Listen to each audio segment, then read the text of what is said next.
ఎండాకాలం వచ్చేసింది, చెమటలు కారిపోతున్నాయి, బయటికి వెళ్తే ఒక్కసారి కళ్ళు మండిపోతున్నాయి.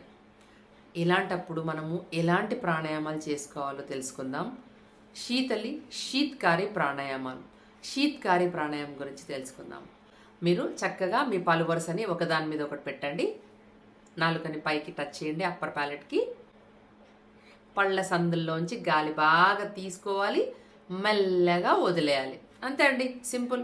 ఈ ప్రాణాయామాన్ని మీరు చేసుకోండి. మీ ఇంట్లో పెద్దవాళ్ళు ఉన్నా కూడా వాళ్ళకు కూడా ఇలా చేసుకోండి అని నేర్పించండి. చాలా హాయిగా ఉంటుంది. బయట ట్రావెల్ చేస్తున్నప్పుడు బాగా దాహం వేస్తూ ఉంటుంది, అప్పుడు కూడా మీరు ఈ ప్రాణాయామాన్ని చేసుకోవచ్చు. ఒక 10 to 15 టైమ్స్ చేసుకోండి. సరే చూపిస్తాను.